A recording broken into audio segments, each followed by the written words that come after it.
عربی زبان میں جب ایک جملہ ہوتا ہے تو اس کی قسمیں ہوتی ہیں۔ آپ نے گھبرانا نہیں ہے، خواہ کوئی بات کتنی ہی زیادہ علمی کیوں نہ ہو، مگر وہ بہت آسان ہو کہ آپ کو سمجھ آ جائے گی اور پانی کی طرح آپ پی لیں گے، ہضم کرنا رکے گا کچھ نہیں آپ کے حلق میں، بس آسانی سے اندر اترتا جائے گا۔ تو کسی خاص علمی لفظ سے مت گھبرائیں۔ تو عربی زبان میں جب جملہ بنتا ہے، جس کو آپ انگلش میں سینٹنس کہتے ہیں، فقرہ بھی کہتے ہیں، اردو میں جملہ بھی کہتے ہیں، تو عربی زبان میں جملے کی قسمیں ہوتی ہیں۔ ایک قسم ہوتی ہے، اس کو جملہ اسمیہ کہتے ہیں، اسم سے۔ ایک قسم ہے، اس کو جملہ فعلیہ کہتے ہیں، فعل سے۔ اس کی تفصیل میں نہیں جاتا، اصل مقصود کی طرف آگے آنا چاہتا ہوں۔ جملہ فعلیہ اور جملہ اسمیہ میں فرق ہوتا ہے۔ فعلیہ فعل سے ہے۔ یاد رکھنے کہ فعل اس کے لیے شرط ہوتی ہے کسی نہ کسی ایک زمانے کے ساتھ خاص ہونے کی۔ آپ جانتے ہیں کہ زمانہ ایک ماضی ہوتا ہے، جو گزر گیا وہ ماضی ہے، جو موجود ہے وہ حال ہے، جو ابھی نہیں آیا وہ مستقبل ہے۔ تو زمانے تین ہوتے ہیں۔ جب بھی کوئی فعل ہوگا تو اس کے لیے لازم ہے کہ وہ کسی نہ کسی ایک زمانے میں ہو۔ جب بھی فعل ہوگا، یعنی آپ اگر اردو میں کہیں میں نے کھانا کھایا، آپ یہ کہیں میں نے کھانا کھایا، تو ایسا نہیں ہو سکتا کہ وہ ایک ہی جملے میں آپ یہ بیان کریں کہ وہ جو آپ نے کھانا کھایا ہے وہ فعل، وہی ایک فعل ماضی کا بھی ہو، وہی حال کا بھی ہو، اور وہی مستقبل کا بھی ہو۔ ایسا نہیں ہو سکتا۔ یا آپ کہیں گے میں نے کھانا کھایا، اگر یہ لفظ بولیں گے تو یہ فعل ماضی ہے۔ اس کا مطلب ہے کل، پرسوں، ترسوں، پچھلے ہفتے کسی وقت آپ نے کھانا کھایا تھا اور اس کا ذکر کر رہے ہیں۔ یا آپ کہیں گے میں کھانا کھاتا ہوں یا کھا رہا ہوں، اس کا مطلب ہے اس وقت جو آپ کھانا کھا رہے ہیں، کھانے لگے ہیں، یہ اس فعل کی بات ہو رہی ہے۔ یا آپ کہیں گے میں کھانا کھاؤں گا، اس کا مطلب ہے شام کو کھائیں گے، کل کھائیں گے، تو اس جو بعد میں آپ نے کھانا کھانا ہے اس کی بات کر رہے ہیں۔ تو کھانا کھانا ایک فعل ہے۔ مارا، مارتا ہوں، ماروں گا۔ سویا، سوتا ہوں، سوؤں گا۔ کھیلا، کھیل رہا ہوں، کھیلوں گا۔ اب آپ کو سمجھ آ گئی نا بات؟ اب مشکل تو نہیں رہے نا زمانے۔ تو فعل جب بھی ہوگا، جب وہ ماضی میں ہوا اور ماضی میں ہو گیا تو آج نہیں ہے، یا آج اس وقت ہو رہا ہے، اور اگر اس وقت ہو رہا ہے تو اس کا مطلب ہے وہ ماضی میں نہیں تھا، یا مستقبل میں ہوگا تو اس کا مطلب ہے آج نہیں ہے۔ تو فعل کسی نہ کسی ایک زمانے میں ہوگا۔ عربی زبان میں دو زمانے جمع بھی ہو جاتے ہیں، اس کو مضارع کہتے ہیں، حال اور مستقبل، مگر ماضی اس میں جمع نہیں ہوتا۔ تو ایک بات طے ہو گئی کہ جب فعل ہوگا تو فعل کسی ایک یا دو زمانوں سے خاص ہوگا، وہ سارے زمانوں پر حاوی، بولیے سب زمانوں پر حاوی نہیں ہو سکتا۔ تو اگر تھا تو اب نہیں، تب بھی عارضی ہوا۔ جو تھا اور اب نہیں رہا، اسی کو عارضی کہتے ہیں۔ آپ سمجھ رہے ہیں بات؟ اور اگر اب ہے اور ماضی میں نہیں تھا تو تب بھی عارضی ہے، جو کل نہیں تھا آج ہے، اور اگر مستقبل ہے ہوگا، اور آج نہیں کل ہوگا تب بھی عارضی ہے، اور جب کل آج میں بدل جائے گا اور گزر جائے گا پھر نہیں رہے گا وہ فعل۔ تو اگلی بات یہ سمجھانا چاہتا ہوں کہ دو باتیں ذہن میں رکھ لیں۔ ایک تو فعل کے لیے شرط ہے کہ وہ کسی نہ کسی زمانے میں ہوگا، وہ زمانے کے تابع ہوتا ہے، زمانوں کے اوپر نہیں ہوتا، سب زمانوں پر نہیں ہوتا، کسی زمانے میں ہوتا ہے۔ اور دوسری شرط یہ ہے کہ فعل زمانے کی وجہ سے عارضی ہے، پائیدار نہیں ہے، وقتی ہے، دائمی نہیں ہے۔ اب یہ جو خوبی فعل کی ہے، یہی خوبی جملہ فعلیہ کی ہوتی۔ تو جب جملہ فعلیہ ہوگا تو اس کا مطلب یہ ہے کہ اس جملے میں جس فعل کا ذکر ہے، یا وہ فعل گزر چکا ہے آج نہیں، یا وہ آج ہے کل نہیں تھا، یا آنے والے کل میں مستقبل میں ہوگا اور ماضی میں نہیں تھا۔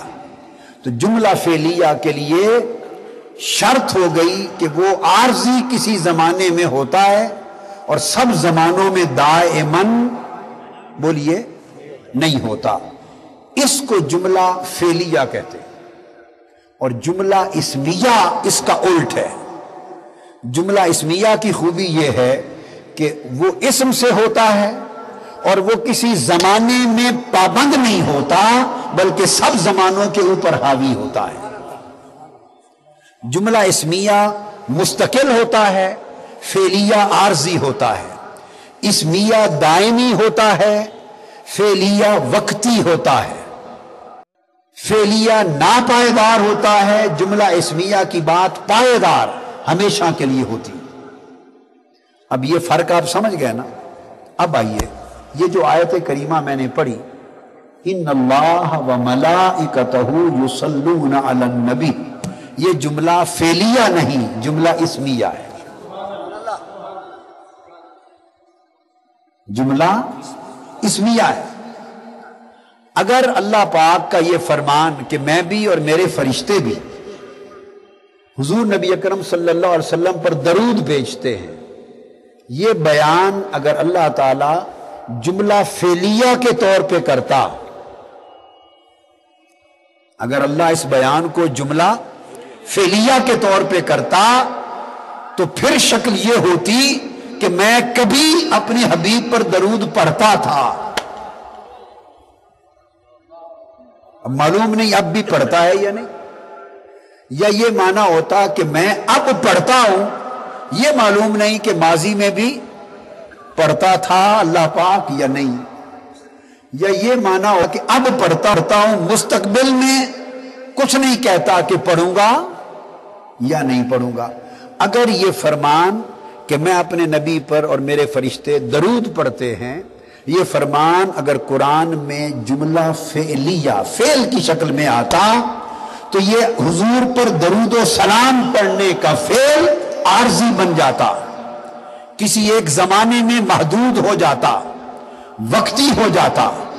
رب کائنات نے اس فرمان کو جملہ اسمیہ کی شکل میں فرما کر کہہ کر پہلا پیغام تو یہ دے دیا کہ لوگوں، میں نے بہت کام کیے، میں نے زمین و آسمان پیدا کیے، مگر پیدا کیے جب پیدا کیے تھے، ہر روز تو پیدا نہیں کر رہا۔ میں قیامت لاؤں گا فعل ہے میرا، جب لاؤں گا، آج تو نہیں لایا۔ آپ سب کو اللہ نے پیدا کیا جب آپ ماں کے پیٹ سے متولد ہوئے، روز تو نہیں پیدا ہو رہے۔ تو اللہ پاک نے فرمایا کہ میں فعل انجام دیتا ہوں۔ کئی فعل ایسے ہوئے، طوفان لایا نوح کی زندگی میں، وہ گزر گیا، ہر روز نہیں آتے۔ کئی فعل ایسے ہوئے، یونس کو مچھلی کے پیٹ میں ڈالا اور نکالا۔ کئی فعل ایسے ہوئے جو میں نے ماضی میں کیے، آج نہیں کرتا۔ کئی فعل ایسے ہیں جو آج کرتا ہوں، وہ ماضی میں نہیں کیے۔ کئی فعل ایسے ہیں جو ماضی میں انجام دوں گا، وہ آج نہیں کرتا۔ تو تو اللہ پاک فرماتے ہیں کہ میرے فعل میری حکمت کے ساتھ ہوتے ہیں، وقت کے مطابق ہوتے ہیں، زمانے کے مطابق ہوتے ہیں، جب ضرورت ہوتی ہے انجام دیتا ہوں، جب ضرورت نہیں رہتی وہ فعل نہیں رہتا۔ مگر ایک فعل میرا ایسا ہے اور وہ ہے اپنے مصطفیٰ پر درود و سلام بھیجنا۔ یہ فعل ایسا ہے کہ یہ میرے باقی افعال جیسا نہیں، کوئی فعل ماضی میں تھا حال میں نہیں، کوئی حال میں ہے مستقبل میں نہ ہوگا، کوئی مستقبل میں ہوگا حال اور ماضی میں نہیں، مگر مصطفیٰ پر درود و سلام بھیجتے رہنے کا فعل ایسا ہے کہ تب سے ہے جب ماضی بھی نہ بنا تھا، اور تب تک رہے گا جب مستقبل بھی نہ رہے گا۔ زمانے بعد میں بنے، مصطفیٰ پر درود و سلام پہلے سے ہے۔ زمانے ختم ہو جائیں گے اور درود و سلام مصطفیٰ پہ بھیجنے کا فعل جاری رہے گا۔ ارے ہر فعل زمانے میں ہوتا ہے، مگر مصطفیٰ پر درود و سلام زمانے میں نہیں، زمانے اس کے اندر ہیں۔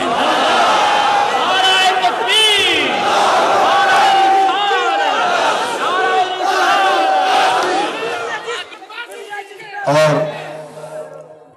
پھر اس میں اگلا پیغام یہ ہے، جب میں نے اپنے محبوب پر درود و سلام پڑھنے کا عمل اس کو زمانے میں پابند نہیں کیا، کسی وقت میں پابند نہیں کیا، تم درود و سلام کو وقتوں کے ساتھ پابند کیوں کرتے ہو؟ اگر میرا منشا درود و سلام کو زمانوں میں پابند کرنے کا ہوتا تو میں جملہ فعلیہ لاتا۔ میں نے جملہ فعلیہ نہ لا کر اور جملہ اسمیہ لا کر یہ فیصلہ سنا دیا کہ ہر فعل زمانے کا پابند ہے، مگر مصطفیٰ پر درود و سلام پڑھنا کسی زمانے کا پابند نہیں۔ لہذا جب میں رب ہو کر درود و سلام کو زمانے اور وقت کا پابند نہیں کرتا تو تم اتنے چھوٹے چھوٹے بندے ہو کر اسے زمانوں کے ساتھ پابند کیوں کرتے ہو؟ اور کیا جھگڑے بنا رکھے ہیں، کیا شور شرابہ ہے، کیا ہنگامہ ہے؟ حضور پر درود و سلام کا عمل سب زمانوں اور وقتوں پر حاوی ہے، یہ زمانے میں نہیں بلکہ زمانے اس میں ہے۔ یہ ہے جملہ اسمیہ کی ایک شکل۔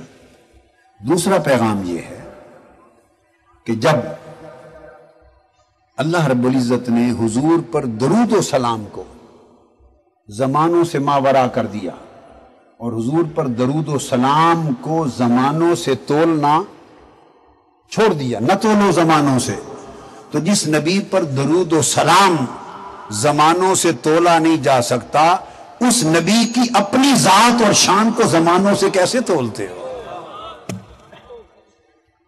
اپنی ذات کو اور اپنی شان کو زمانوں سے نہیں تول سکتے۔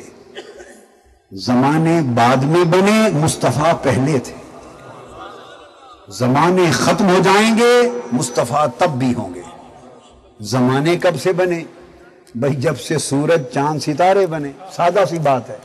جس کو آپ اور ہم زمانہ کہتے ہیں، ماضی، حال، مستقبل، دن، رات، 24 گھنٹے، 1 گھنٹہ، 60 منٹ، سیکنڈ، یہ جو ساعتیں ہیں اور یہ وقت کی اکائیاں ہیں اور وقت کے پیمانے ہیں، یہ تو سارے تب سے بنے بھئی جب سے سورج بنا، زمین بنی، اور غروب و طلوع اور غروب کا نظام بنا، اور طلوع اور غروب سے لے کے رات دن بنے، اور رات دن کو پھر آپ نے برابر اکائیوں میں تقسیم کیا تو 24 گھنٹے بنا لیے، پھر ایک ایک گھنٹے کو تقسیم کیا، منٹ بنا لیے۔ بھئی جب سے سورج کی گردش شروع ہوئی اور بنا تو زمانے تو تب سے بنے، تو سورج تو کل بنا ہے،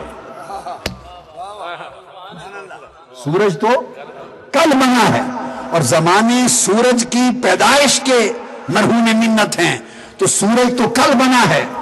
زمین و آسمان اس سے پہلے بنے تھے، اور زمین و آسمان کل بنے ہیں۔ عرش، کرسی، لوح و قلم سب سے پہلے بنے تھے، اور عرش، کرسی، لوح و قلم کل بنے، مصطفیٰ ان سے بھی پہلے بنے۔ کن فیکون تا کل دی گل ہے، اسی پہلے دی پریت نبھائی۔ کن فیکون تے کل دی گل اسی پہلے دی پریت نبھائی۔ لہذا تو دوسرا پیغام یہ ہے کہ آقا علیہ السلام کو کبھی زمانوں کے پیمانے میں ناپنے کی کوشش نہ کرنا، اور کسی پیمانے میں بھی ناپنا۔ پیمانے تو حضور کے جوڑوں کی گرد کی شان بھی نہیں ناپ سکتے، پیمانہ تو بنا ہی نہیں، حضور کو کیسے ناپتے ہو؟ حضور غیر محدود ہیں اور پیمانے محدود ہوتے ہیں۔ حضور کا مقام لا متناہی ہے، پیمانے متناہی ہوتے ہیں۔ آپ کل کے ذریعے کئی جز تو ناپ سکتے ہیں مگر جز میں کل تو نہیں ناپ سکتے، اس لیے پیغام یہ ہے کہ حضور کو ناپا نہیں کرتے صلی اللہ علیہ وآلہ وسلم، آقا علیہ السلام کو ناپا نہیں کرتے۔ اب آگے چلیں، یہ تھا جملہ اسمیہ پہلی بات، آگے اس کے اوپر ہم آتے ہیں بعد میں۔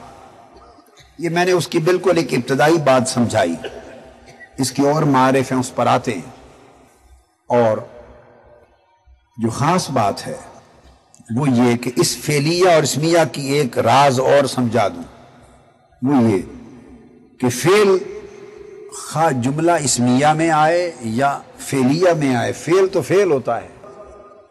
اگر فعل آزادانہ طور پہ اپنے آپ آئے، کسی اسم کے تابع ہو کر نہ آئے، فعل آئے اور جملہ فعلیہ میں آئے تو اپنی اصل پر رہے گا، ناپائیدار رہے گا، عارضی رہے گا، ہنگامی رہے گا، محدود رہے گا۔ مگر وہی محدود اور وقتی اور عارضی فعل اگر جملہ اسمیہ کے ساتھ لپٹ کے آ جائے، جملہ اسمیہ میں آ جائے، تو جملہ اسمیہ چونکہ پائیدار اور دائمی ہے، فعل عارضی ہے، عارضی جب دائمی کے ساتھ لگ جاتا ہے تو دائمی عارضی کو بھی دائمی بنا دیتا ہے، عارضی کو بھی دائمی بنا دیتا ہے۔ تو جملہ اسمیہ میں جب فعل آ جائے تو اس فعل کی جو شرط ہے نا عارضی ہونا اور زمانوں کا پابند ہونا، اس اسم کے فیض سے فعل کا ہنگامی ہونا بھی ختم ہو جاتا ہے۔ تو اسم اس فعل کے ناپائیدار پن کو اور عارضی پن کو ختم کر کے اسے بھی دائمی بنا دیتا ہے۔ تو اس سے ایک نکتہ معلوم ہوا کہ اسم پائیدار شے تھی، فعل ناپائیدار تھا۔ ناپائیدار عارضی جب مستقل سے جڑ گیا تو وہ بھی پائیدار ہو گیا۔ ارے فعل عام اسم سے جڑ جائے تو اس کی فنا بقا میں بدل جاتی ہے، تو ہم جیسے ناپائیدار اگر مصطفیٰ کے قدموں سے جڑ جائیں ہماری فنا کی بقا سے بدل جائے گی۔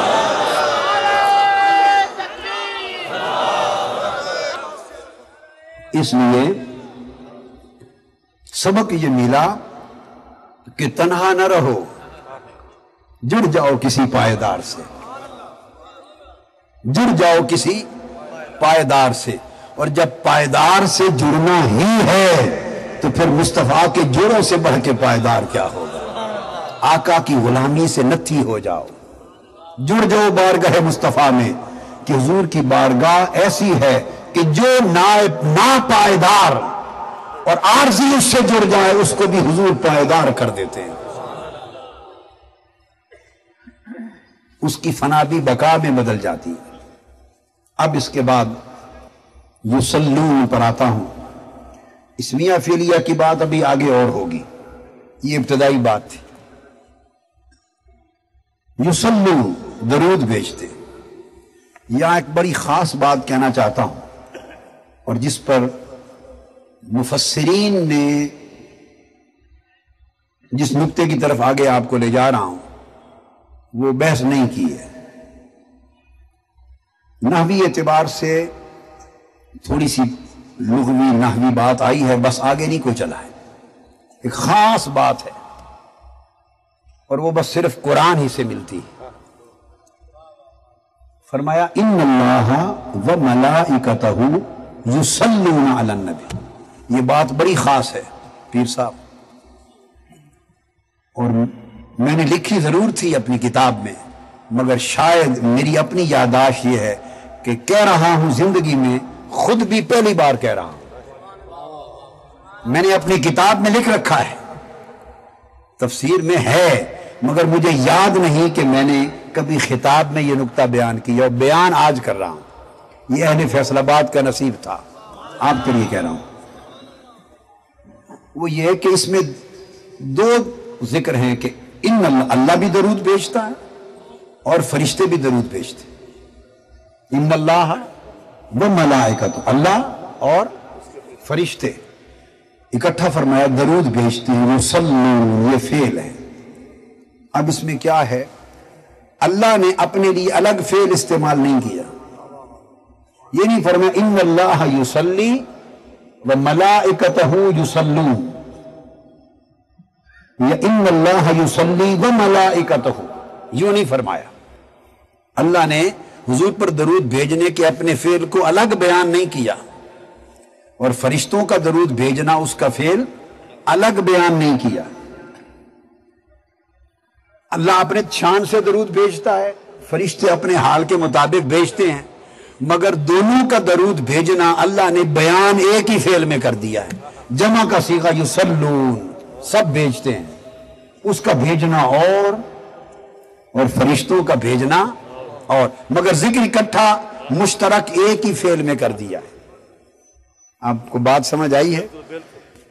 اس کو تشریک کہتے ہیں، دو فعلوں کو مشترکہ بنا دینا، اکٹھا کر دینا، دو فعلوں کو اکٹھا کر دینا۔ اور عام طور پہ ایسا نہیں ہوتا، اللہ اپنے اور مخلوق کے فعل کو سوائے نبی کے فعل میں اکٹھی تشریک نہیں کرتا، اپنے اور مخلوق کے فعل کو اکٹھا بالعموم نہیں کرتا۔ اب یہاں ایک قرآن کی مثال دے دوں تاکہ بات سمجھ میں آ جائے۔ یہاں فرمایا میں اور میرے فرشتے نبی پر درود بھیجتے ہیں، ایک ہی فعل یصلون۔ اللہ تعالیٰ مومنین پر بھی درود بھیجتا ہے، اللہ تعالیٰ اپنے مقرب پیارے مومن بندوں پر بھی درود بھیجتا ہے۔ اس کا ذکر فرمایا، ذرا وہ سنیں، اپنے بندوں پر بھیجتا ہے درود۔ یا ایھا الذین آمنوا اذکروا اللہ ذکرا کثیرا وسبحوہ بکرۃ واصیلا هو الذی یصلی علیکم وملائکتہ لِيُخْرِجَكُم مِّنَ الظُّلُمَاتِ إِلَى النُّورِ۔ فرمایا اللہ وہ ہے جو تم پر درود بھیجتا ہے، یصلی واحد کا صیغہ استعمال کر کے، جو ہم پر سے میری مراد جنہیں اللہ اس لائق سمجھے، اپنے مومن بندوں پر جب درود بھیجتا ہے تو عام بندوں پر درود بھیجنے میں اس نے اپنے آپ کو جدا کیا ہے، اور فرشتے بھی بھیجتے ہیں، ان کا ذکر جدا کیا ہے۔ اب میری بات سمجھے، یوں نہیں فرمایا کہ ان اللہ و ملائکتہ یصلون علیکم، کہ اللہ اور اس کے فرشتے اے مومنوں تم پر درود بھیجتے ہیں، بات یہی کہنا چاہتا ہے مگر یوں نہیں کہی۔ فرمایا هو الذی یصلی علیکم، اپنا درود بھیجنا الگ بیان کر کے قصہ ختم کر دیا۔ فرمایا اللہ وہ ہے جو تم پر درود بھیجتا ہے، واحد کا صیغہ، وَمَلَائِكَتُهُ، اور فرمایا اور اس کے فرشتے بھی بھیجتے ہیں، وہ اپنے حال کے مطابق بھیجتے ہیں، میں تم پر اپنی شان کے لائق بھیجتا ہوں، لِيُخْرِجَكُم مِّنَ الظُّلُمَاتِ إِلَى النُّورِ۔ اب یہ میں نے مثال دی ہے قرآن سے تاکہ یہ بات آپ کے ذہن میں بیٹھ جائے کہ جب اللہ بھی درود بھیجے، فرشتے بھی بھیجیں، اور مومنوں پر بھیجنے کی باری آئے تو اللہ اپنے درود بھیجنے کو یصلی کہہ کے الگ کر لیتا ہے، اور فرشتوں کے درود بھیجنے کا ذکر الگ کرتا ہے۔ فعل میں تشریک نہیں کرتا، اشتراک نہیں کرتا، فعل میں کیا اشتراک کے فعل نہیں کرتا، الگ الگ کرتا ہے۔ جب مومن بندوں پر درود بھیجنے کا وقت آئے تو اپنے آپ کو یصلی کہہ کر اپنا فعل درود بھیجنا الگ، فرشتوں کا بھیجنا الگ کرتا ہے۔ اب نبی پر، حبیب پر درود و سلام بھیجنے کا وقت ہے، اب چاہیے تھا کہ یہاں بھی کہتا وَالَّذِي يُصَلِّي عَلَى النَّبِيِّ وَمَلَائِكَتُهُ، یا ان اللہ یصلی علی النبی وَمَلَائِكَتُهُ، کہ بے شک اللہ اپنی شان کے لائق اپنی نبی پر درود بھیجتا ہے اور اس کے فرشتے بھی درود بھیجتے ہیں۔ طریقہ تو یہی تھا جو قرآن میں تھا، مگر جب مصطفیٰ پر درود و سلام کا وقت آیا اس نے جدا فعل ختم کر دیے، اور اس نے اس طریقے سے ہٹ کر فعل میں اشتراک پیدا کیا اور کہا ان اللہ وملائکتہ، بے شک اللہ اور اس کے فرشتے نبی پر درود و سلام بھیجتے ہیں۔ باری تعالیٰ جب مومنوں پر درود بھیجنے کا وقت تھا تو نے خود کو جدا رکھا، فرشتوں کو جدا رکھا۔ جب مصطفیٰ پہ درود بھیجنے کا وقت آیا تو تو خود فرشتوں کے ساتھ مل گیا اور اپنے فعل کو یصلون میں ڈال دیا۔ یصلی کہنے کی بجائے کہ میں بھیجتا ہوں، یہ کہنے کی بجائے یصلون، سب بھیجتے ہیں، اس میں خود کو بھی ڈال دیا۔ اشتراک فعل سبب کیا ہے؟ اللہ پاک نے فرمایا سبب یہ ہے کہ جب مومن بندوں پر بھیجتا ہوں میں اپنی شان کے لائق درود بھیجتا ہوں کہ درجے بلند کرتا ہوں۔ فرشتے اپنے مرتبے کے مطابق بھیجتے ہیں، وہ فعل جدا ہوتا ہے، جدا یہاں بھی ہے، مگر یہاں فرشتوں کے ساتھ اپنے فعل کو ملا کر اشتراک اس لیے کر رہا ہوں کہ لوگوں کو، مصطفیٰ کی امت کو پتہ چلے کہ مصطفیٰ پہ درود و سلام بھیجنے کا فعل ایسا ہے کہ خدا جدا ہو کر بھی ہمارے ساتھ مل جاتا ہے، خدا ہم سے جدا ہو کر بھی ساتھ مل جاتا ہے۔ ہر فعل الگ کرتا ہے، ہر کام الگ کرتا ہے، ہر شان کا اظہار الگ کرتا ہے، ہر مرتبے کا اظہار جدا گانا کرتا ہے، مگر جب ذات مصطفیٰ پر درود و سلام بھیجنے کا وقت آتا ہے، یہ پیغام ہے تمہارے لیے، لوگوں میرے مصطفیٰ پہ درود و سلام بھیجا کرو۔ دیکھو فرشتے بھی بھیجتے ہیں اور درود و سلام بھیجنا، تم نماز پڑھتے ہو نہ تمہارے ساتھ نہیں ملتا، روزے رکھتے ہو نہیں ملتا، حج کرتے ہو نہیں ملتا، میرا ذکر کرتے ہو، اللہ اللہ کرتے ہو نہیں ملتا، ہر فعل میں جدا رہتا ہوں۔ جب مصطفیٰ پر درود و سلام بھیجنے کا وقت آتا ہے تو تمہاری عزت افزائی کے لیے خود بھی بھیجتا ہوں اور الگ رہ کر نہیں، تمہاری محفل کے ساتھ مل کر بھیجتا ہوں۔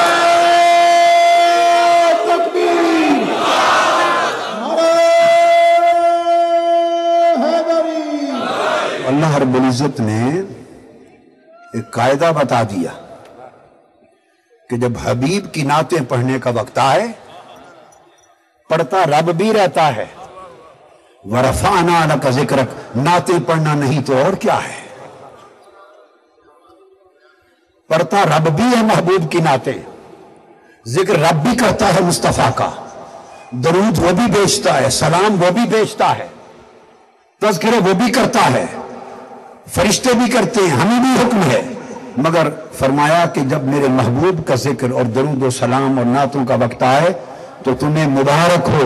اس وقت جب تم پڑھتے ہو تو جس طرح فرشتے پڑھتے ہیں میں ان کے ساتھ ملتا ہوں، جب تم پڑھتے ہو تمہارے ساتھ ملتا ہوں۔ تو مصطفیٰ پر درود و سلام کے فعل میں اللہ شریک ہوتا ہے۔ پیغام یہ دیا ہے کہ میں بھی تمہارے ساتھ اور فرشتوں کے ساتھ شریک ہوتا ہوں اس عمل میں، اور کسی عمل میں اللہ اپنی مخلوق کے ساتھ شریک نہیں ہوتا۔ درود و سلام میں فعل کو بھی اشتراک میں ڈال دیا، یہ ہے یصلون۔ اب اگلی بات تھوڑا سا یصلون کا معنی سمجھا لوں۔ آپ نے زندگی گزر گئی یہی ترجمہ پڑھتے سنتے کہ درود بھیجتا ہے، یصلون۔ آؤ آئے تھوڑا یصلون کا مفہوم سمجھا دوں۔ یصلون کا معنی کیا ہے؟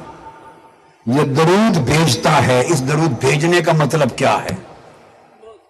درود بھیجتا ہے اللہ، اس کا مطلب کیا ہے؟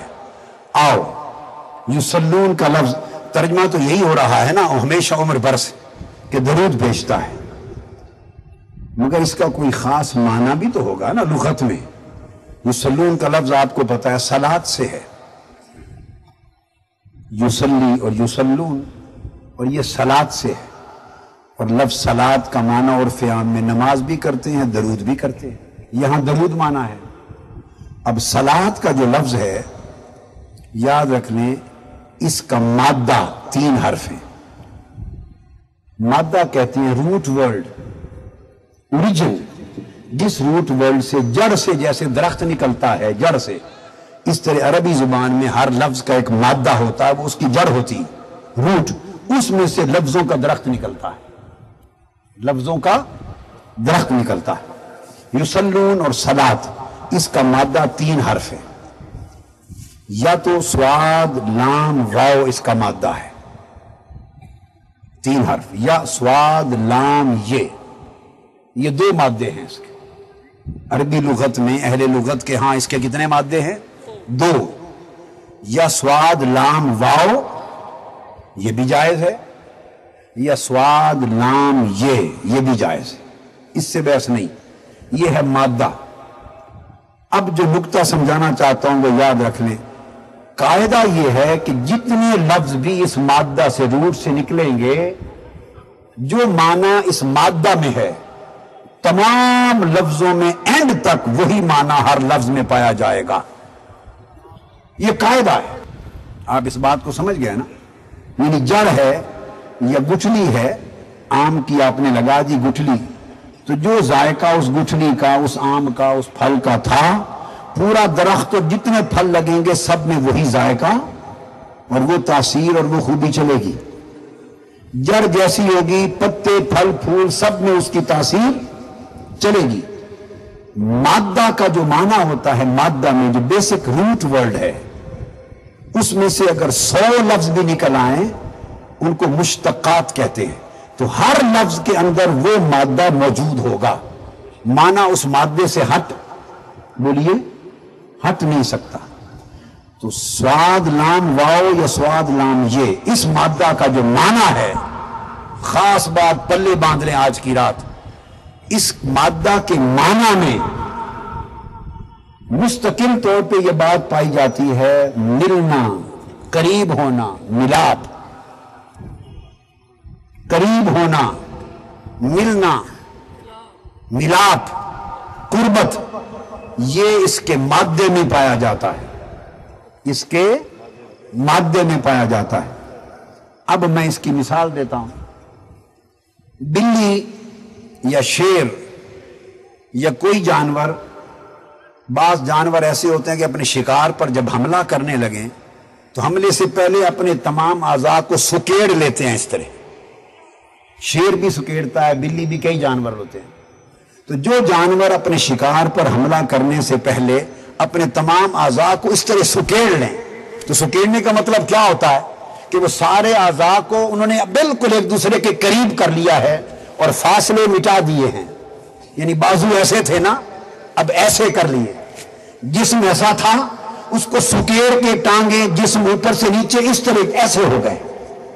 جب سکیڑ لیں، سارے اعضاء کو ایک دوسرے کے قریب کر لیں، تو اس کو سالہ یسلو کہتے ہیں عربی زبان میں۔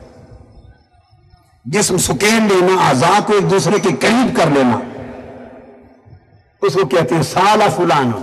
اس جانور نے اپنے آپ کو سکیڑ کر اعضاء کو ایک دوسرے کے قریب کر لیا، اس کے لیے سالہ کا لفظ استعمال ہوتا ہے۔ ذرا یاد رکھتے آئیے۔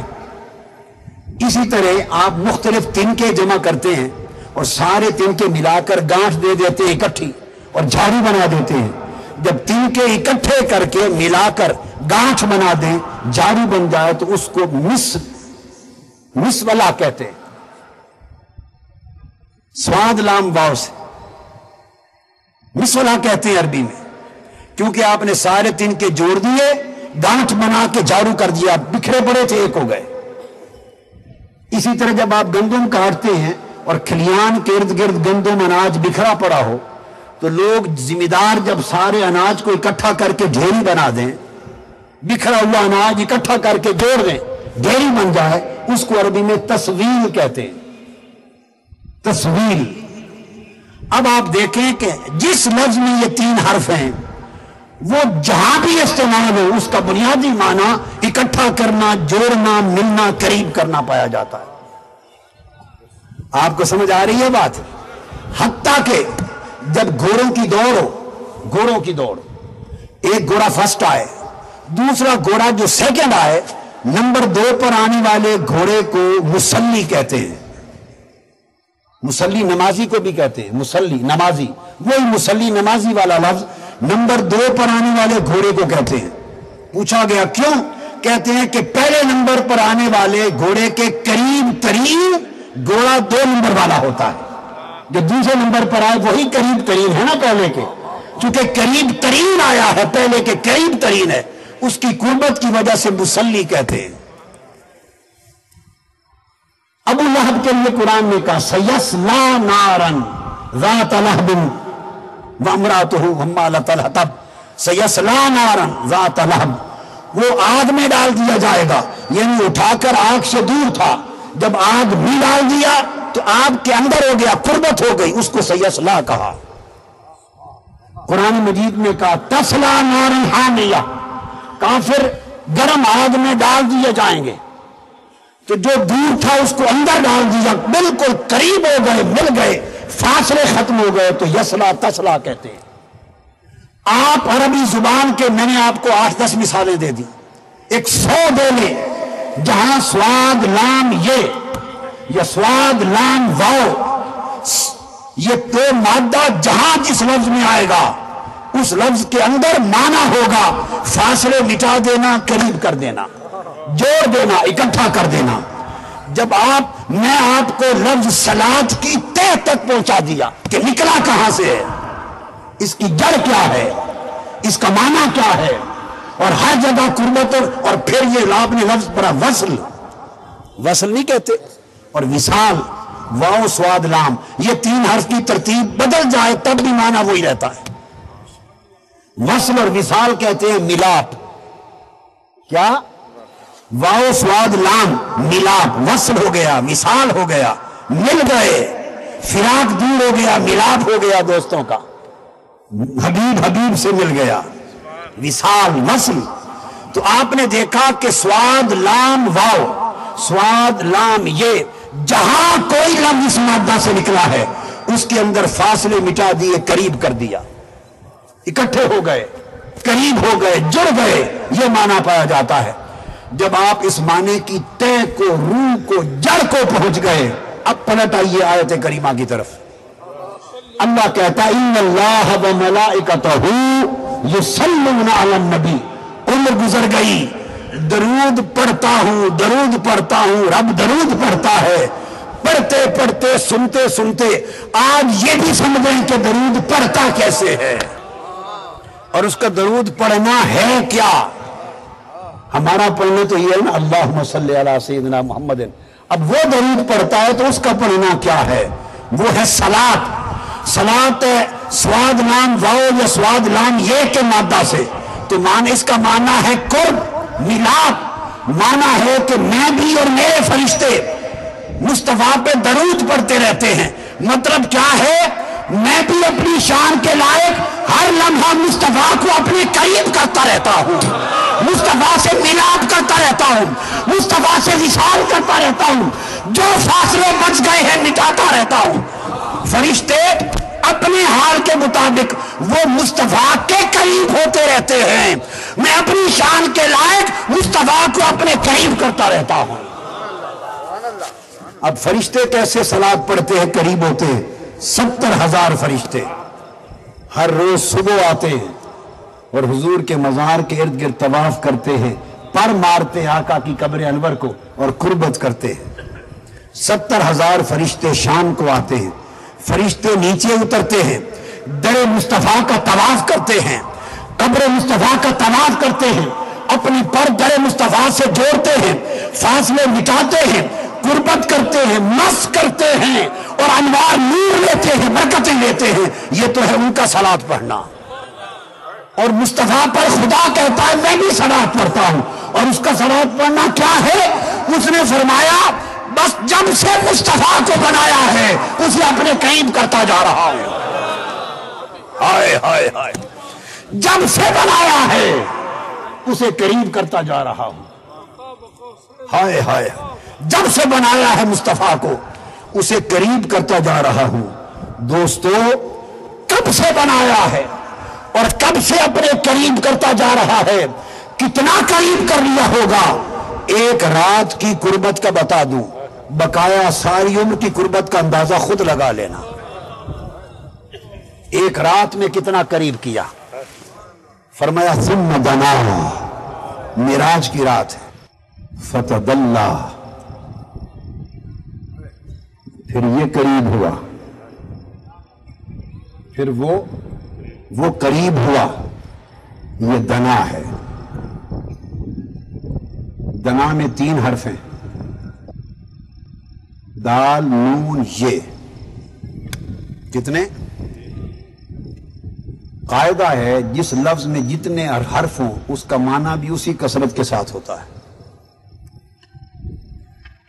الحروف کی کثرت معنی کی کثرت پہ دلالت کرتی ہے.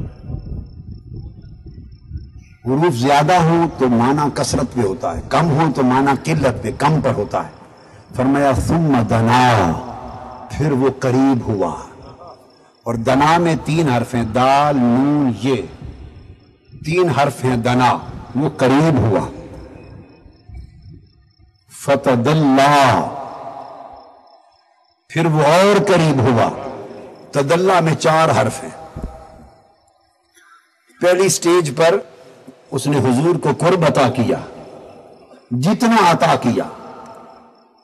دوسری سٹیج پر، جب پہلی سٹیج ہوتی ہے نا کسی کو قریب کرنے کی، تو اتنا کرتے ہیں جتنا برداشت ہو سکے. ہائے ہائے ہائے، آپ کبھی کمرے میں جائیں، اچانک اندھیرے سے نکلیں، اندھیرے سے گپ اندھیرے سے نکلیں، آنکھیں اندھیرے میں ہوں، اور یک لخت جی کمرے میں جائیں یا اسی کمرے میں اچانک کوئی لائٹ آن کر دے تیز، تو آنکھیں چندیا جاتی. تو شروع میں آنکھ جب اندھیرے سے نکلتی ہے تو روشنی کو تھوڑا قبول کرتی ہے، ایڈجسٹ کرتی ہے اپنے آپ کو، ایڈجسٹمنٹ پہ وقت لیتی ہے. تو پہلا نور لینا آنکھ کا وہ ایڈجسٹمنٹ میں ہوتا ہے. جب آنکھ ایڈجسٹ کر لیتی ہے خود کو، تو اس کے بعد بے شک 50 ٹیوبیں جلا دیں، جتنا نور کر دے روشنی میں آنکھ سارا قبول کر لیتی ہے. شروع میں چندیاتی ہے، لہذا پہلے اتنا کرتے ہیں جتنا برداشت ہو سکے. جب برداشت بن جائے پھر 100 ٹیوبیں جلا دیں. پھر جب چندیانا نہ رہے تو پھر جتنا چاہو دے دو. پہلے مصطفیٰ کو عالم خلق سے نکالا، پہلے عالم بشریت سے نکالا. سب انبیاء بیت المقدس پر مصطفیٰ کے مقتدی ہوئے. آقا نے امامت کروائی، اور امامت کے بعد جب اوپر چلے بشریت یہاں رہ گئی، مصطفیٰ اوپر چلے گئے. بشریت یہاں رہ گئی، مصطفیٰ وہاں چلے گئے. پھر عالم ملکوت میں گئے، یہ عالم ناسوت تھا. پھر عالم ملکوت میں داخل ہوئے. پھر عالم ملکوت کے احوال کے مطابق جلوہ گریاں ہوئی، اوپر لے گئے. جو استعداد، تجربہ، برداشت، قبولیت، جذب بڑھتا گیا. تو انوار لنوریہ من آیاتنا، تو انوار و تجلیات کا پرتاؤ، بارشیں بڑھتی گئیں. ناسوت سے نکلے، ملکوت میں گئے، تو ملکوتی شان کے لائق انوار و تجلیات سے حضور کو بھر دیا، معمور کر دیا. اس شان سے جب عرش معلیٰ پر پہنچے، سدرۃ المنتہا پہ پہنچے، ملکوت ختم ہوا، عالم جبروت میں داخل ہوئے. اب جبرائیل بھی نہیں جا سکتا، ملائکہ بھی نہیں جا سکتے، حتیٰ کہ وہ براق بھی نہیں جا سکتا. جہاں جبرائیل اور براق سب رہ گئے، عالم جبروت میں مصطفیٰ داخل ہوئے، رف پہ بٹھا دیا. اب انوار و تجلیات جبروت میں جتنی استعداد بن چکی تھی، اس شان کے مطابق نور عطا کیے، جلوہ عطا کیا، اس شان کے مطابق تجلیات دیں. جب جبروت گزر گیا اور عالم مکاں گیا، لا مکاں میں گئے، جبروت ختم ہوا تو عالم لاہوت میں گئے. جب عالم لاہوت پہنچا تو رف بھی رہ گیا. اب رف بھی نہیں جا سکتا، وہ انوار یحییٰ کا عالم ہے، رف بھی نہیں جا سکتا. فرمایا حبیب اب رف کی بھی مجال نہیں. اب ایک مکہ نور آتا ہے اوپر سے، اس میں بٹھا کے لے جایا گیا. استعداد اتنی بڑھ گئی تھی کہ رف جا نہ سکتا تھا، حضور جا رہے تھے. اتنی برداشت بڑھ گئی تھی، اتنی استعداد بڑھ گئی تھی، اتنی قوت بڑھ گئی تھی، اتنی قبولیت بڑھ گئی تھی، اتنی جذب بڑھ گئی تھی. اور جب لاہوت بھی ختم ہوا تو پھر عالم ہاہوت تھا، جہاں فقط خدا تھا اور ایک مصطفیٰ تھا.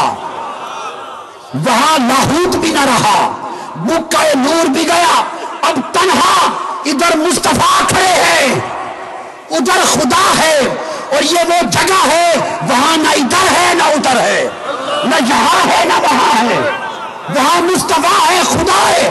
اس مقام پر مصطفیٰ نے پوچھا باری تعالیٰ اب براق بھی نہ رہا، رف رف بھی نہ رہا، مکہ نور بھی نہ رہا، اب تیرے قریب کیسے آؤں؟ اس نے کہا مصطفیٰ یہاں تک تو آیا ہے، اب تو رک جا، میں قریب آتا ہوں۔ یہاں تک تو آیا ہے، اب تو رک جا، اب آگے میں تیرے قریب آتا ہوں۔ امام عبد الوہاب شعرانی نے یہاں جو لفظ روایت کیا، اب آپ میں جو صلاۃ یصلی یصلون سمجھا رہا تھا، یصلون درود پڑھتا ہے اللہ، یصلی، اب وہ معنی سمجھ میں آئے گا۔ جب اس مقام پر روکا حبیب کو تو امام شعرانی نے یہاں اللہ پاک کا قول بیان کیا کہ حضور سے فرمایا قف یا محمد ان ربک یصلی، ہائے ہائے ہائے ہائے، قف یا محمد ان ربک یصلی کا لفظ بولا، مصطفیٰ رک جا، تیرا رب تجھ پہ درود پڑھ رہا ہے۔ اب درود کا سمجھ آ گیا معنی؟ اگر درود کوئی پڑھنے والی شے ہوتی تو روکنے کی ضرورت کیا تھی؟ حضور بھی چلتے رہتے، وہ درود بھی پڑھتا رہتا، ہمیشہ نہیں پڑھتا، ہمیشہ پڑھتا ہے، روکنے کی ضرورت کیا تھی؟ یہاں یصلی کا وہ معنی آ گیا، یہاں جو میں نے آپ کو عرض کیا تھا کہ اصل معنی درود پڑھنے کا یصلی کا قریب ہونا ہے، ملاپ کرنا ہے۔ فرمایا محبوب رک جا، یہاں تک تو ہمارے قریب آیا ہے، رک جا، ان ربک یصلی، اب رب خود تمہارے قریب آ رہا ہے، رب خود تمہارے قریب آ رہا ہے۔ سو حضور رک گئے، وہ جو رب قریب آیا اس کو قرآن میں کہا ثم دنا، اس کو کہا پھر رب قریب ہوا۔ یہ جو قربت تھی یہ اس مقام دنا پر، مقام دنا پر وہ پہلی کیفیت تھی جس کا میں نے مثال دیا آنکھ کی اور روشنی کی، اس مقام پر پہنچا، اب تجلیات ذات تھی، اس کو دنا کہا، 3 حرف کی قربت، قریب کیا تاکہ مصطفیٰ اب اس قربت کو سنبھال لے، جذب کر لے، اور جب ایک جست سے اس کو جذب کر لیا تو اگلے مرحلے پر فرمایا فتدلا، پھر اور قریب ہوا۔ تدلا میں 4 حرف ہیں، اس کا مطلب ہے دوسرے مرحلے کے قرب نے پہلے قرب سے بہت آگے پہنچا دیا، پہلے قریب کیا تھا اب اقرب کر دیا، بہت قریب کر دیا، بہت قریب کر دیا۔ تو دنا میں افعال فنا ہو گئے تھے، افعال الہیہ میں، ثم دنا میں افعال مصطفیٰ، افعال الہی میں فنا ہو گئے تھے۔ حضور کے افعال پر رب کے افعال کا رنگ چڑھ گیا تھا، افعال مصطفیٰ پر افعال خدا کا رنگ چڑھ گیا تھا۔ یہ قربت افعالی تھی، یہ قربت افعالی تھی۔ جب فتدلا فرمایا تو حضور کے اسماء پر رب کے اسماء کا رنگ چڑھ گیا، وہ قربت اسمائی ہو گئی۔ اب مصطفیٰ کے فعل نہ رہے، خدا کے فعل ہو گئے، اور اگلی قربت میں مصطفیٰ کے اسم اسماء مصطفیٰ نہ رہے، اسماء خدا ہو گئے، یہ فنائیت ہو گئی اسمائی، فتدلا۔ جب افعال بھی افعال الہیہ میں فنا ہو گئے اور اسماء بھی اسماء الہیہ میں فنا ہو گئی، تو جب 2 فنا کے رتبے ہو گئے اب فرمایا فکان قاب قوسین، آ گیا حبیب، یہاں تک نہیں اور آ گیا، اور اتنا قریب لائے کہ فکان قاب قوسین کے 2 کمانوں کا فاصلہ رہ گیا، 2 کمانوں کا فاصلہ رہ گیا۔ اب کمانوں کی جب بات کی تو اس کو تمثیل میں کی، کیا کی؟ تمثیل میں۔ اب وہاں تو نہ کوئی فاصلہ تھا، یہ بات سمجھیں، اس مقام پر تو فاصلے کا وجود نہ تھا، تو فاصلہ کون سا رہ گیا؟ آپ میری بات سمجھیں، نہ اس مقام پر کوئی کمان تھی، نہ کمان کا تصور تھا، نہ فاصلہ تھا، نہ فاصلے کا تخیل تھا، تو پھر کون سی دو کمانیں اور کون سا کمانوں کا فاصلہ؟ یہ تو وہ مقام تھا جہاں تمثیل بھی نہ تھی، جہاں مثال بھی نہ تھی، تو اس مقامی بے مثالی پر اللہ نے دو کمانوں کا جو فاصلہ دیا، بیان کیا، تو واضح سمجھ لیں یہ وہاں کی بات نہیں ہو رہی، اب ہمیں اور آپ کو سمجھانے کے لیے ہمارے طور طریقے کی مثال دی جا رہی ہے، بلا تشبیہ بلا مثال، طور طریقہ ہمیں بتایا ہمارا، اور کہا تم اپنے طریقے سے سمجھ لو میں مصطفیٰ کے کیسے قریب ہوا اور مصطفیٰ میرے کس طرح قریب ہوا، یہ بات تو تمہاری سمجھ میں آ نہیں سکتی، نہ بیان میں آ سکتی ہے، نہ تمہارے فہم و ادراک میں آ سکتی ہے، لہذا اس قصے کو تو چھوڑ دو، وہ تو جیسے میں ہوا سو ہوا۔ اب دو چیزیں مصطفیٰ کی بچ گئی تھی، ایک ذات ایک صفات۔ اب میں نے چاہا تیسرے مقام پر حبیب کی صفات میری صفات میں فنا ہو جائیں، فکان قاب قوسین، تیسرے درجے پر صفات مصطفیٰ صفات خدا میں فنا ہو گئیں، اب مصطفیٰ کی صفات پر خدا کی صفات کا رنگ چڑھ گیا، ذات مصطفیٰ کی رہی، صفات خدا کی ہو گئی۔ جب وہ مقام آیا تو فرمایا باری تعالیٰ اس کا فہم ہم کیسے کریں؟ فرمایا تم اب وہاں سے نیچے اتر آؤ، تمہیں اپنی مثال دیتے ہیں۔ فرمایا جب تم دو بچھڑے ہوئے آپس میں ملتے ہو تو تمہارے قرب اور ملاقات کی آخری شکل کیا ہوتی ہے؟ تمہارے قرب کی آخری شکل کیا ہوتی ہے؟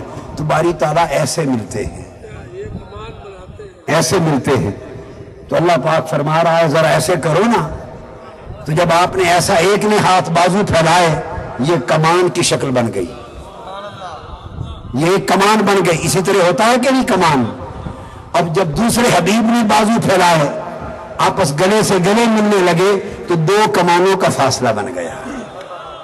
فرمایا جب تم ملنے لگتے ہو، ملاپ کا وقت آتا ہے تو تمہارا ملاپ دو کمانوں کی طرح ہوتا ہے، اور جس طرح دو کمانوں کا فاصلہ رہتا ہے ملاپ کی ابتدا میں، بس تم اپنے ملاپ کا تصور کر لو اور یہی چھوڑ دو، بس میری شان ملاپ سے ماورا، کمان سے ماورا، اور وہ مقام تصور اور مثال سے ماورا، اپنی ملاپ کا تصور کر لو اور دیکھو جس طرح تمہارا ملاپ دو کمانوں کی طرح ہوتا ہے، میں اور میرے مصطفیٰ کا ملاپ اس مثال سے پاک ہے، مگر تمہارے سمجھانے کو کہا ہے کہ ہم اتنے قریب ہو گئے کہ دو کمانوں کا فاصلہ رہ گیا۔ اور باری تعالیٰ پھر فرمایا پھر قربت کو یہاں نہیں ہوگا، اگر کمانوں تک رہ جائے تو فاصلہ رہتا ہے، اس رات میں نے فیصلہ کر لیا کہ فاصلہ ختم کر دوں، میں نے فیصلہ کر دیا کہ فاصلہ ختم کر دوں، تو دو کمانوں کے بعد قاب قوسین او ادنا، اس سے بھی کم تر کر دیا، جب کم تر کیا تو اس کی حد بیان نہیں کی، فرمایا اس رات فاصلے ایک ہی رات سے بے معراج میں نے قاب قوسین او ادنا پہ فاصلے مٹا دیے تھے، قربت انتہا پہ چلی گئی تھی، دنا کیا تو افعال فنا ہو گئے افعال الہی میں، تدلا کیا تو اسماء مصطفیٰ اسماء خدا میں فنا ہو گئے، فکانا کعبہ قوسین کیا تو صفات مصطفیٰ صفات خدا میں فنا ہو گئی، اور جب ادنا کیا تو ذات مصطفیٰ ذات خدا میں فنا ہو گئی، ذات خدا میں۔ اب مصطفیٰ کی ذات خدا کی ذات کی مظہر بن گئی تھی، ارے خدا کی قسم مصطفیٰ اس وقت تھے تو مصطفیٰ رنگ مظہریت ذات خدا کا تھا، اس لیے کسی نے کہا کہ یہ وہ مقام تھا کہ تم ذات خدا سے نہ جدا ہو نہ خدا ہو، اللہ ہی کو معلوم ہے کیا جانی کیا ہک ہے ہک ہے ہک ہے، جیڑا ہک کو ڈو کر جانے کافر تھے مشرک ہے، توحید کا راز کھل گیا۔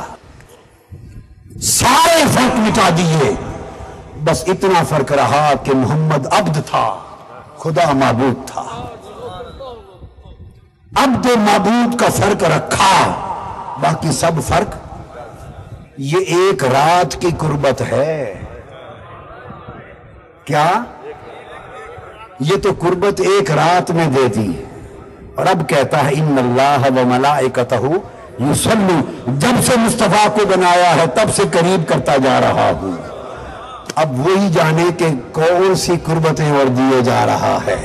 ہائے ہائے ہائے ہائے، کون سی قربتیں کوئی رہ جاتی ہیں؟ ایک رات میں فاصلے مٹا دیے، قربت انتہا پہ چلی گئی، تو ایک رات کی تو کیا اس کے بعد درود پڑھنا چھوڑ دیا ہے؟ جی وہ تو اس کے بعد بھی پڑھ رہا ہے نا، آج اس رات کے بعد بھی آج 1400 سال ہو گئے، آج تک پڑھ رہا ہے نا۔ تو فاصلہ تو اس رات کو ہی نہیں بچا تھا، او ادنا پہ بٹھا دیا تھا، تو باقی قربت کون سی بچ گئی تھی جو 1400 سال سے ہر روز دے رہا ہے؟ ارے نادانوں، سوچا کرو، جب مصطفیٰ کی بات ہو سوچا کرو، سوچا کرو۔ وہ فرماتا ہے جب سے پیارے حبیب کو بنایا ہے تب سے اس کو اپنے قریب کرتا جا رہا، قریب۔ یہ قربت میں ہر وقت دیتے رہنا اور قریب سے قریب تر کرتے رہنا، یہ درود پڑھنا ہے۔ فرشتے درود پڑھتے ہیں، اپنی قربت چاہتے ہیں۔ ہائے ہائے، فرشتے درود پڑھتے ہیں، اپنی قربت چاہتے ہیں۔ میں درود پڑھتا ہوں تو مصطفیٰ کو اپنی قربت دیتا ہوں، مومنو تب بھی درود پڑھا کرو، میرے مصطفیٰ کی قربت چاہا کرو۔ ہائے ہائے، چونکہ تم مصطفیٰ کے قریب ہو جاؤ، مصطفیٰ میرے قریب رہتا ہے۔ جو میری قربت کو چاہتا ہے وہ مصطفیٰ کی قربت پا لے۔ مصطفیٰ کے قریب ہونا ہی خدا کے قریب ہونا ہے۔ ان اللہ و ملائکتہ یصلون، یہ ہے کہ میں درود پڑھتا ہوں اور فرشتوں کے ساتھ مل کے پڑھتا ہوں۔ اب اگلی بات کرتے ہیں، یہ اس کا درود پڑھنا ہے اپنے حبیب۔ اور جب اتنی قربت دی تو اس قربت کا ایک منطقی نتیجہ ہونا تھا، اس قربت کا منطقی نتیجہ ہونا تھا، اور یہ اس کا منطقی نتیجہ ہوا کہ حضور کی اطاعت اللہ کی اطاعت بن گئی۔ یہ اس انتہائی قربت کا انجام ہے، حضور کی اطاعت اللہ کی اطاعت بن گئی، حضور کی معصیت اللہ کی معصیت بن گئی، حضور سے بیعت اللہ سے بیعت بن گئی۔ اب میں الگ الگ آیتیں اور حدیثیں پڑھنے لگوں تو بات طویل ہو جائے گی، ہر چیز جو کہہ رہا ہوں اس پر ایک آیت کریمہ ہے، ہر جملہ ایک آیت کریمہ کا ترجمہ ہے۔ حضور کی محبت پر اللہ کی محبت بن گئی، حضور کی حرمت اللہ کی حرمت بن گئی، اتنی قربت ہوئی کہ حضور کا ادب اللہ کا ادب بن گیا، حضور کی اذان اللہ کی اذان بن گئی، حضور کی برات اللہ کی برات بن گئی، حضور کا قول وہی قول، کہنا اللہ کا کہنا بن گیا، حضور کا پکڑنا اللہ کی گرفت بن گئی، حضور کا مارنا اللہ کا مارنا بن گیا، حضور کی قربت اللہ کی قربت بن گئی، حضور علیہ الصلوۃ والسلام کا ادب اللہ کا ادب بن گیا، حضور کی رضا اللہ کی رضا بن گئی، حضور کی عطا اللہ کی عطا بن گئی، حضور کی نعمت اللہ کی نعمت بن گئی۔ گویا بس اتنی بات رہی کہ مصطفیٰ مصطفیٰ رہے، خدا خدا رہا، باقی سب حکم ایک ہو گئے، باقی سب حکم سوائے عبادت کے باقی سب حکم ایک ہو گئے، سب حکم ایک ہو گئے۔ یہ اس قربت کا نتیجہ ہوا، اور پھر اس کا منطقی نتیجہ کیا ہوا کہ حضور کا ذکر اللہ کا ذکر بن گیا، حضور کا ذکر بولیے اللہ کا ذکر بن گیا، اور بلکہ اس سے بڑھ کر حضور خود اللہ کا ذکر بن گئے۔ قاضی ایاز نے الشفاء میں روایت کیا، فرماتے ہیں کہ یہ جو فرمایا کہ لوگوں خبردار، اللہ کے ذکر سے دلوں کو اطمینان ہوتا ہے۔ ان سے پوچھا اللہ کا ذکر کیا ہے؟ فرمایا محمد مصطفیٰ کی ذات اللہ کا ذکر ہے۔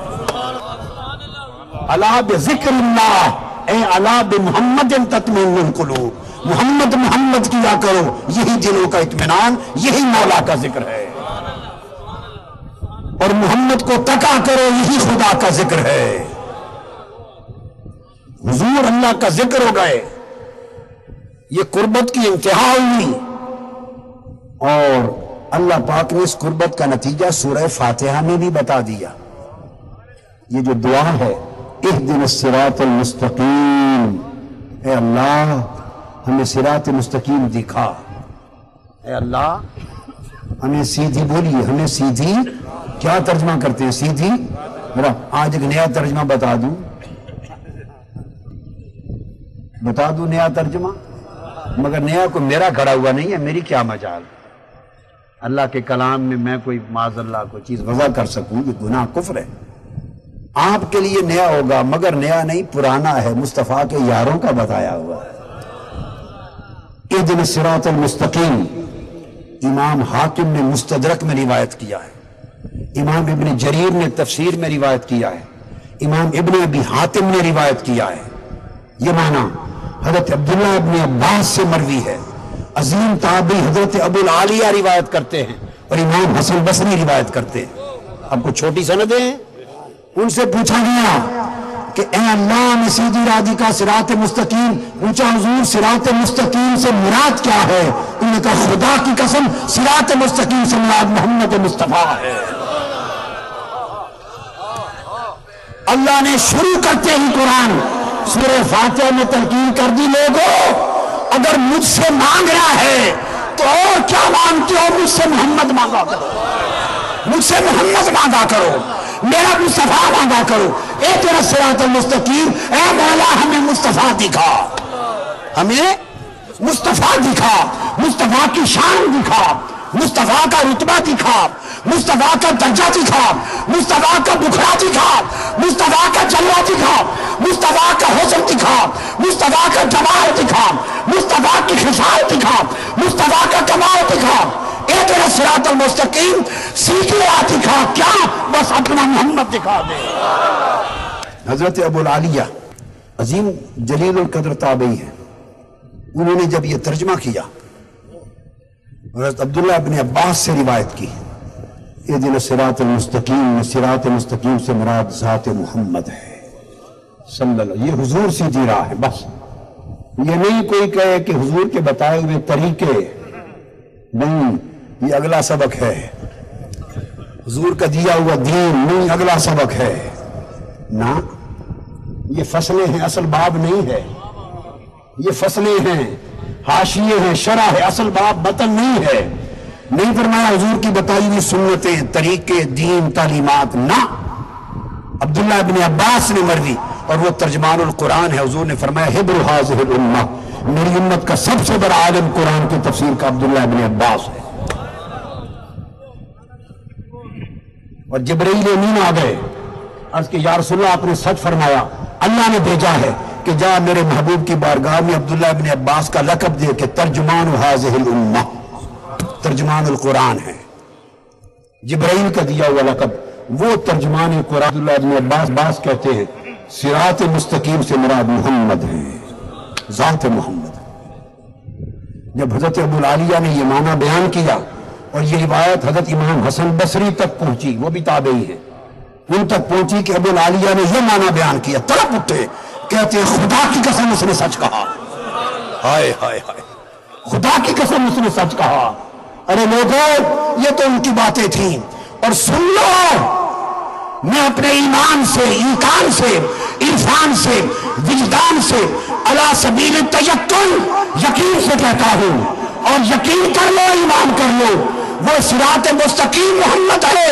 خدا کی قسم سارا دین محمد ہے، ایمان محمد ہے، ارے کعبہ محمد ہے، ارے قرآن محمد ہے، اسلام محمد ہے، وجدان محمد ہے، ارے سب کچھ محمد ہے. بقایا دین میں جو کچھ ہے وہ محمد کی خیرات ہے. دین میں باقی جو کچھ ہے یا وہ محمد کی خیرات ہے، وہ محمد کی عطا ہے، یا محمد کا دیا ہوا ہے یا محمد کا بتایا ہوا ہے، بس اور کچھ نہیں ہے. سن لیں، یہ محمد کا دیا ہوا ہے یا اس کا بتایا ہوا ہے. ارے باقی جو کچھ ہے میرے محمد کی خیرات ہے. دین ایمان سارا محمد. اس لیے کہتے ہیں محمد محمد کریں دے گزر گئی. ہائے ہائے ہائے ہائے ہائے، محمد محمد کریں دے گزر گئی. میں یہاں ایک ترمیم کرتا ہوتا ہوں، احد وچوں احمد گلیندے گزر گئی، ہائے ہائے ہائے، احد وچوں احمد گلیندے تلاش کر دے گزر گئی، ہائے ہائے ہائے، احد وچوں احمد گلیندے گزر گئی۔ اور پھر کسی عاشق نے کیا کہا تھا کہ حلیمہ دی ڈاچی دا کر کے تصور، حلیمہ دی ڈاچی دا کر کے تصور، کھرے ڈاچیاں دے چمیندے گزر گئے، ہائے ہائے۔ جس ڈاچی کو، جس اونٹنی کو دیکھتا ہوں، جہاں اس کے پاؤں کا کھرا نقش نظر آتا اسی کو چومنے لگ جاتا ہوں، کہیں یہی حلیمہ کی ڈاچی نہ ہو، ہائے ہائے۔ ارے عاشق دیوانے ہوتے ہیں، دیوانے بن جاؤ، محمد کی بات ہو دیوانے بن جاؤ۔ اس دیوانگی کا نام ایمان ہے، اس دیوانگی کا نام ایمان ہے۔ اہدنا الصراط المستقیم، سیدھی راہ دکھا، اس کا ترجمہ ہے مولا مصطفیٰ دکھا، مصطفیٰ دکھا۔ صراط مستقیم مصطفیٰ ہے، دین مصطفیٰ ہے، ایمان مصطفیٰ، باقی سب کچھ دین میں مصطفیٰ کی خیرات ہے۔ کتنے تعجب کی بات ہے کہ خیراتوں کے پیچھے دوڑتے ہیں، اصل کو چھوڑتے ہیں، ہائے ہائے ہائے۔ عطاؤں کے پیچھے دوڑتے ہیں، عطا کرنے والے کو چھوڑتے ہیں۔ حضور کے ساتھ جڑ جاؤ تو اس نے وہ قربت دی، یصلون علی النبی، کہ ہر وقت نبی کو اپنے قریب کرتے رہتا ہوں، اور قربت پہ قربت، قربت پہ قربت، قربت پہ قربت چڑھاتا رہتا ہوں، رنگ قربتوں کے دیتا رہتا ہوں، اور فاصلے مٹاتا رہتا ہوں، اور قریب کر کر کے اتنا قریب کر دیا ہے کہ اب اس کا ذکر میرا ذکر ہو گیا، حتیٰ کہ وہ خود میرا ذکر ہو گیا ہے، اس کو دیکھنا میرا دیکھنا ہو گیا ہے۔ آقا نے فرمایا انا میرۃ الرحمن، میں رب کا شیشہ ہوں، جس نے رب کو دیکھنا ہو میرا مکھڑا دیکھ لے، آئے آئے آئے، حضور کا مکھڑا تک لو، رب دیکھنا یہی ہے۔ سیدنا موسیٰ علیہ السلام نے یصلون کے معنی پر یہ بھی رکا ہوا ہوں، طور پر دعا کی تھی، کیا دعا کی تھی؟ حضور کو دیکھنے کی یا رب کو دیکھنے کی؟ کیا دعا کی تھی؟ بولیے نا، رب ارنی، کیا؟ رب ارنی، مولا مجھے اپنا آپ دکھا، کیا دکھا؟ اپنا جلوہ، انظر الیک، تاکہ تجھے تک لوں، تاکہ تجھے، تو رب کے دیدار کی درخواست کی تھی، مولا اپنا آپ دکھا، اپنا جلوہ کرا، یہ درخواست کی تھی۔ جواب آیا تھا لن ترانی، تو نہیں دیکھ سکتا، تو نہیں دیکھ سکتا۔ خیر، وہ اس لیے بھی ایک وجہ یہ بھی تھی کہ تو مجھے یہ عرض کر رہا ہے رب یعنی مجھے اپنا آپ دکھا، تو تجھے اپنے ہونے کا بھی ابھی ہوش ہے اور میرے ہونے کا بھی ہوش ہے، کیسے دیکھے تو مجھے؟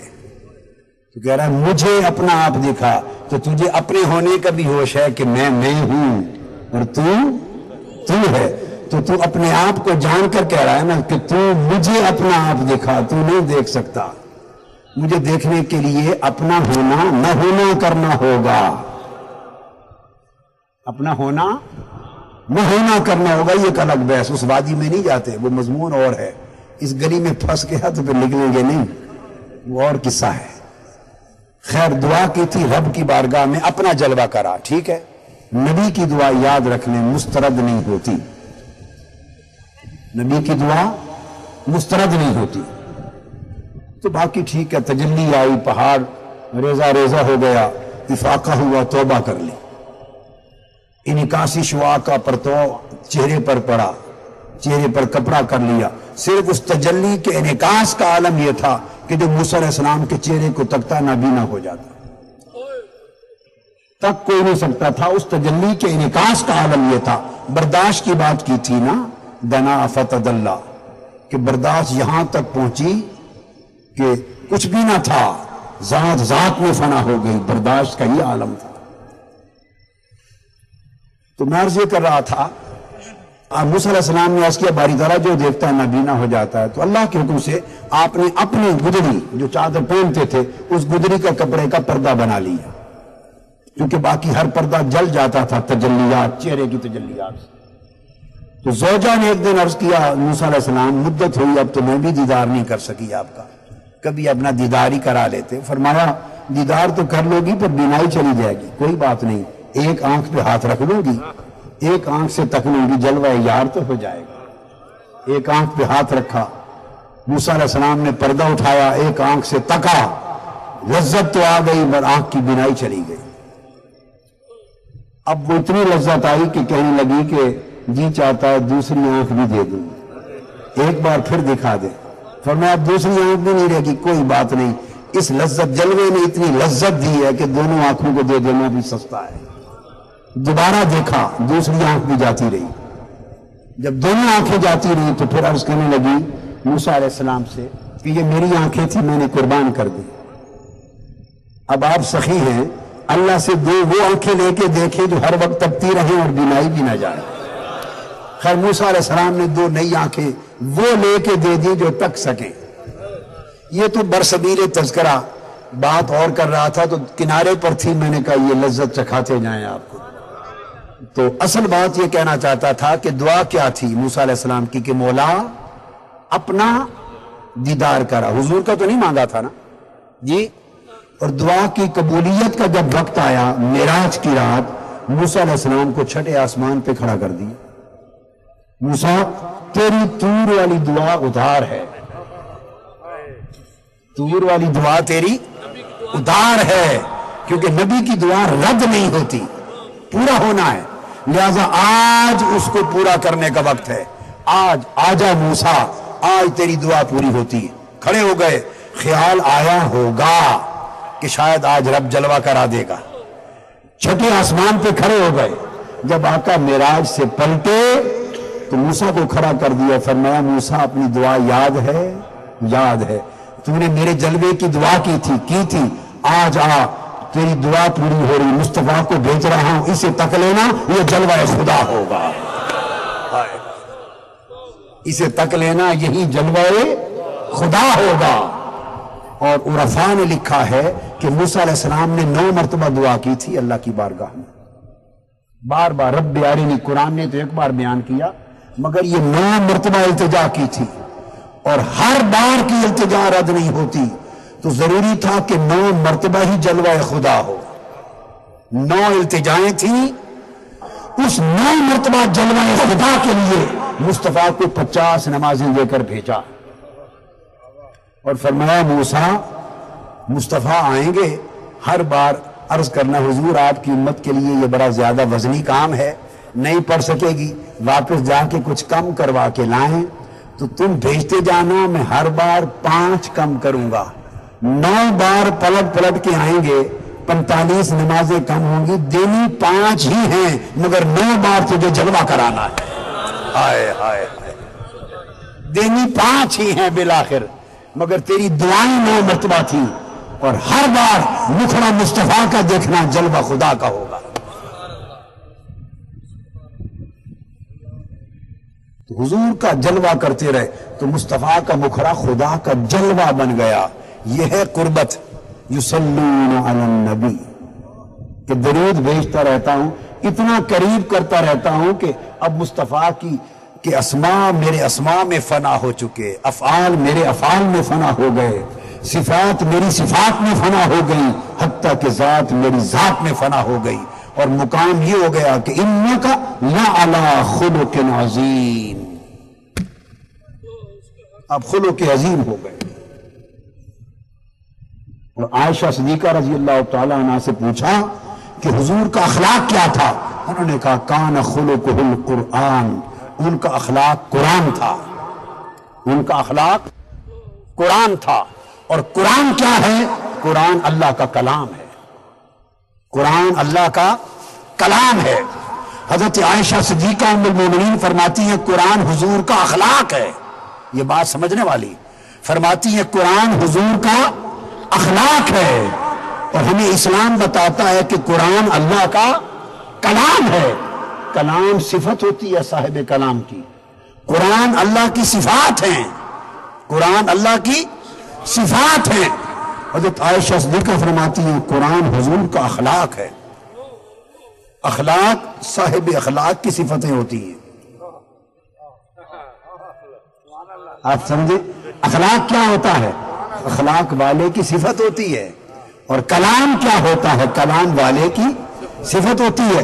ادھر سے اسلام بولتا ہے کہ قرآن خدا کی صفات ہیں، ادھر ام المومنین عائشہ صدیقہ فرماتی ہیں سنو قرآن مصطفیٰ کی صفات ہیں۔ مولا کس کی صفات مانے؟ ام المومنین کہتی ہے مصطفیٰ کی صفات ہے قرآن، تو کہتا ہے میری صفات ہے قرآن، تو پتہ چلا قرآن ایک ہے، یہی خدا کی صفت ہے، یہی مصطفیٰ کی صفت ہے۔ تو بات کیسے ہوئی؟ بات یہ ہوئی کہ 23 سال قرآن اترتا رہا، مصطفیٰ کی صفات حضور کی تھی، خدا کی صفات خدا کی تھی، یہ صفات جدا جدا تھی۔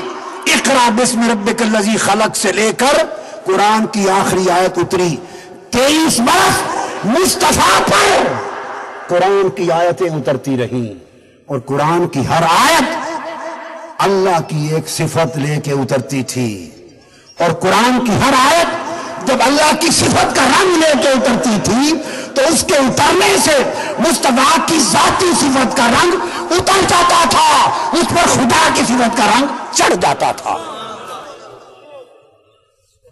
ہر آیت کے نزول سے، ہر آیت کے نزول سے حضور کی اپنی صفتوں کا رنگ اتر جاتا تھا، اس رنگ ساز مولا کی صفتوں کا رنگ چڑھ جاتا تھا۔ ایک ایک آیت اترتی گئی، حضور کے اوصاف بدلتے گئے، صفات الہیہ چڑھتی گئی، اللہ کے اخلاق کے رنگ چڑھتے گئے، محمد کے رنگ اترتے گئے، اور محمد کے رنگ پر خدا کا رنگ چڑھتا گیا۔ جب 23 سال میں قرآن مکمل ہوا تو خدا کی قسم ذات مصطفیٰ کی تھی، صفات خدا کی تھی، ذات مصطفیٰ کی تھی، صفات خدا کی تھی، چادر مصطفیٰ کی تھی، رنگ خدا کا تھا، حضور کی چنری خدا نے رنگ دی تھی اپنے رنگ میں، اللہ کے رنگ میں رنگی گئی تھی۔ بس یصلون علی النبی، ہر وقت قریب کرتا رہتا ہوں، اپنا رنگ چڑھاتا رہتا ہوں، اپنے نور کا رنگ چڑھاتا رہتا ہوں، صبغۃ اللہ، اپنا رنگ چڑھاتا رہتا ہوں۔ ومن احسن من اللہ صبغہ، اللہ کے رنگ سے کس کا رنگ بہتر ہے؟ لوگوں اس نے رنگ کسی پر چڑھانا نہیں ہے تو رنگ کی تعریف کاہے کے لیے؟ اس نے اپنا رنگ کسی کو دکھانا ہے؟ بولیے، اپنا رنگ دکھایا ہے کسی کو؟ جی، جب اس نے چڑھانا کسی پر نہیں تو ہمیں کیوں بتاتا ہے کہ اللہ کے رنگ سے بہتر رنگ کوئی نہیں؟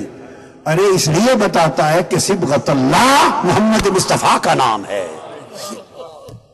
ہائے ہائے ہائے، ومن احسن من اللہ صبغہ، اللہ کے رنگ سے بہتر رنگ کس کا؟ اس کا معنی یہ ہے کہ اللہ کا رنگ یہ مصطفیٰ کا نام ہے، صبغۃ اللہ حضور کا نام ہے۔ تو وہ یہ بتانا چاہتا ہے لوگوں کیا تلاش کرتے ہو؟ رنگ دیکھنا ہے، میرے مصطفیٰ کو دیکھو، اس سے بہتر کیا ہے؟ ہائے ہائے، میرے یار سے بہتر کیا ہے؟ اور کیا دیکھتے ہو؟ اس کا رنگ دیکھو، وہی میرا ڈھنگ ہے، وہی میرا رنگ ہے۔ یصلون علی النبی، میں ہر وقت اسے قریب کرتا رہتا ہوں۔ اور پھر اب اس کی کافی اور تفصیل ہے، اب میں اس باقی درمیان میں بھی یصلون کے معنی ہیں، پھر جملہ اسمیہ اور فعلیہ کے معنی ہیں، پھر مقید بالوقت اور مقید بالحیت کے معنی ہیں، غیر مقید کے معنی ہیں، بہت تقسیمات ہیں، ضمنی القبول اور قطعی القبول کے فرق ہیں۔ ایک ایک مضمون ایک ایک رات لے گا، سارے ختم کر کے اینڈ پر آ جاتا ہوں تاکہ بات کو ختم کریں۔